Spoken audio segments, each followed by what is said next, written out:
싫어하는 인생공부 송이복의 서정시 비평. 안녕하십니까, 송이복입니다. 오늘은 라이너 마리아 릴케의 가을날에 관해서 공부를 하도록 하겠습니다.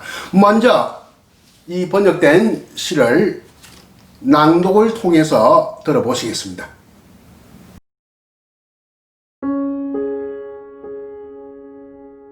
가을날 라이너 마리아 릴케. 주여, 때가 왔습니다.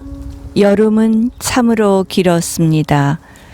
해시계 위에 당신의 그림자를 얹으십시오. 들에는 많은 바람을 풀어 놓으십시오. 과실의 마지막을 있게 하시고 이틀만 더 남국의 햇볕으로부터 완숙시켜 마지막 단맛을 진한 포도주에 스미게 하십시오. 지금 집이 없는 사람은 이제 집을 짓지 않습니다. 지금 고독한 사람은 이후에도 고독하게 살아 잠을 자지 않고 읽고 또 긴 편지를 쓸 것입니다. 바람 따라 나뭇잎이 흩날릴 때 불안하게 여기저기 가로수길을 헤맬 것입니다. 시인 라이너 마리아 릴케의 가을날은요, 연세가 좀 많은 분들은 잘 아시겠습니다만 고등학교 때 국어교과서에 오랫동안 실려 있었습니다. 저 역시 고등학교 때 외국시들이 많이 있었는데 그 중에서 가장 기억이 남는 시가 가을날이었습니다.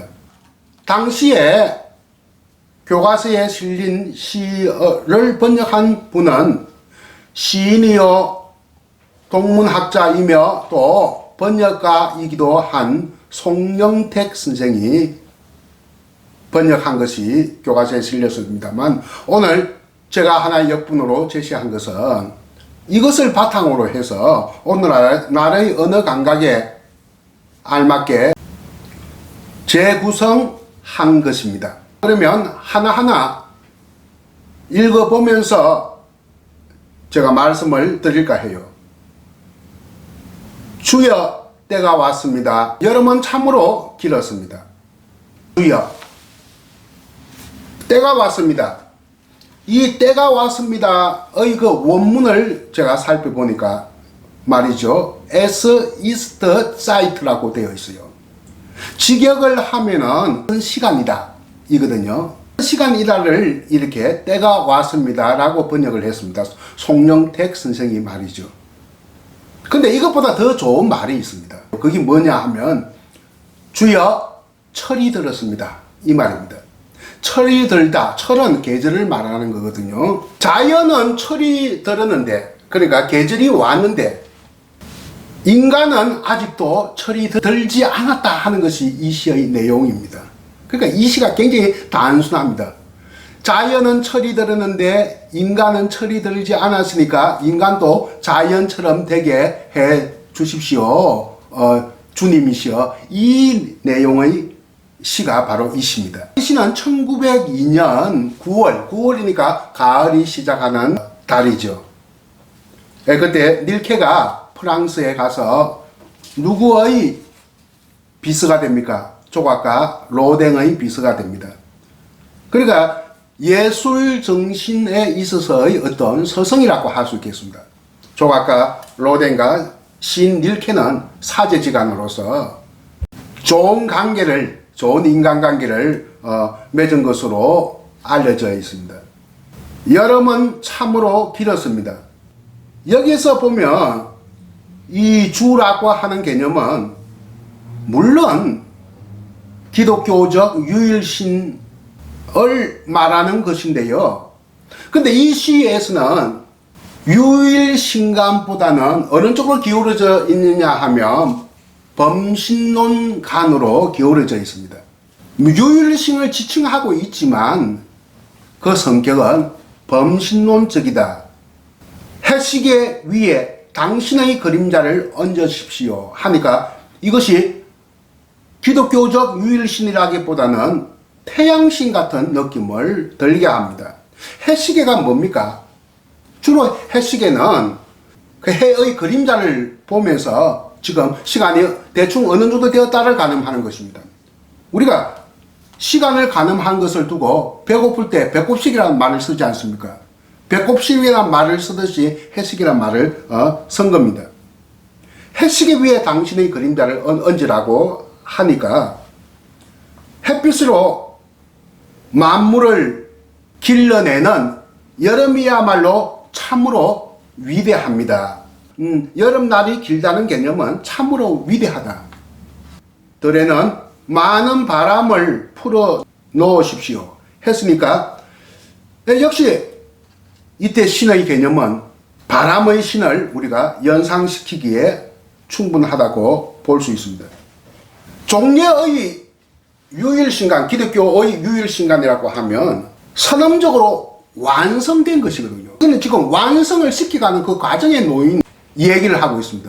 그러니까 유일신관에서는 좀 벗어났다 볼 수 있겠죠. 그 다음 한 보면 더욱더 두드러진다고 볼 수 있겠습니다. 다음 연을 봅시다. 가실의 마지막을 있게 하시고 이틀만 더 난국의 햇빛으로부터 완숙시켜 마지막 단맛을 진한 포도주 속에 스미게 하십시오.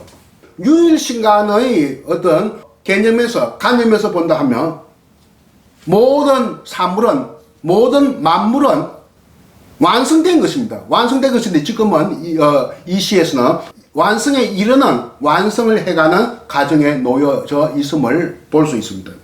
아까 태양신, 바람의 신 이야기했는데 땅 위에 가위를 있게 한다 했으니까 데모신을 연상시킵니다.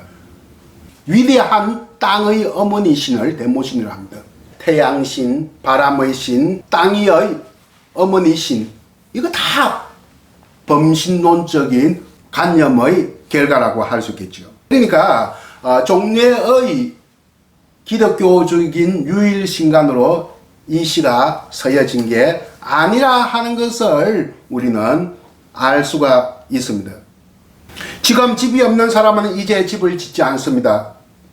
지금 고독한 사람은 이후에도 고독하게 살아. 고독이라고 하는 키워드가 나왔습니다. 자, 3년에 잠을 자지 않고 읽고 또 긴 편지를 쓸 것입니다.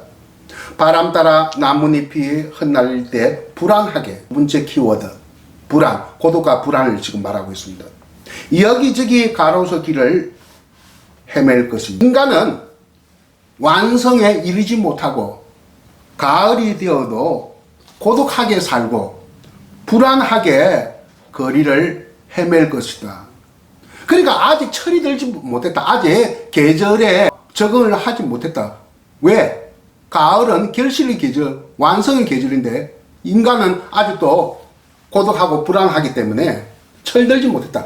만물은 철들었다. 자연은 철이 들었다. 그러나 인간은 아직 철이 들지 못했다. 아직 때가 되지 못했다. 그러니까 인간도 자연처럼, 인간도 산물처럼 철들게 해 주세요.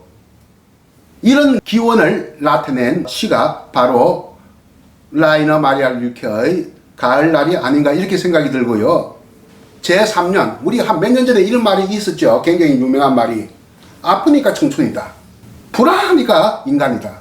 고독하니까 인간이다. 이런 생각이 들게 하는 연이 바로 제3년입니다.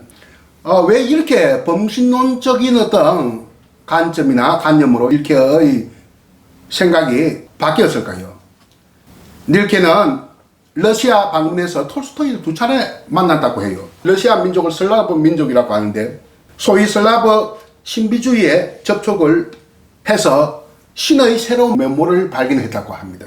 신비주의라고 하는 것은 신인 합일의 사상이거든요. 신과 인간이 합일된 상태에 도달하는 것이 바로 신비주의다, 이란 말입니다. 또 그리고 이 시를 쓸 무렵에 마가네그저 로댕의 비서가 되었으니까 앞으로 로댕과 만나서 조각품을 벌고 사물과 인간의 관계를 탐색하게 됩니다.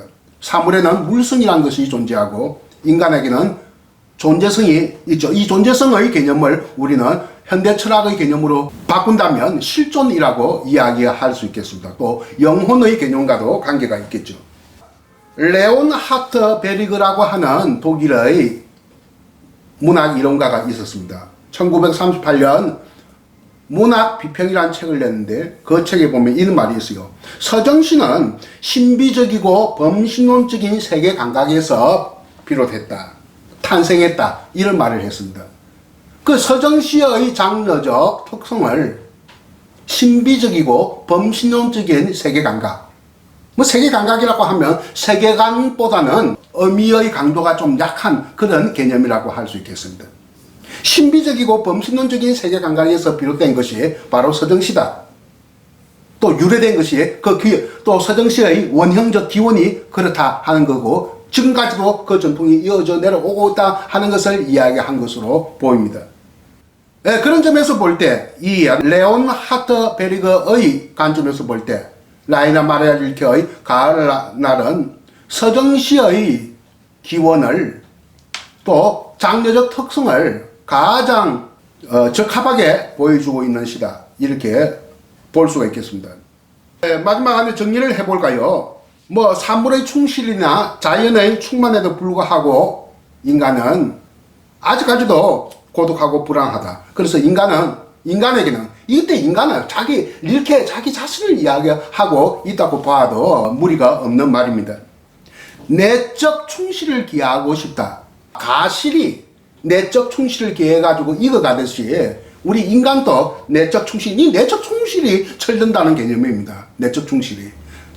저 사람 철들지 않았다는 것은 아직 내적 충실이 기하지 못했다는 이야기입니다. 내적 충실을 기하고 싶다는 바람, 소망 이런 것을 나타내고 있는 이론론적인 성격의 동일성 혹은 동일시 추구의 서정시다. 이렇게 이야기할 수 있겠네요. 이 시를 제가 고등학교 2학년 때 배웠는데 고등학교 1, 2학년 때 저는 김현성, 시인으로 유명한 김현성 선생이 이런 책을 냈어요. 한국 현대시 해설이라는 책을 냈는데 그걸 읽고 또 읽고 되읽고 했습니다. 참 제가 사서 읽었던 책인데 알고 보니까 우리 국어 선생님도 그 책을 바탕으로 해서 시를 가르치더라고요. 근데 이 김현성 시인의 한국 현대시 해설 1980년대 정보판을 보니까 이 가을날도 안에 해설을 해놓은 것이 있어요. 제가 고등학교 때 공부할 때는 한국시만 있었는데요. 이 시를 두고 이렇게 되어 있더군요. 가을의 풍성함과 고독과 고결함을 표현한 시다.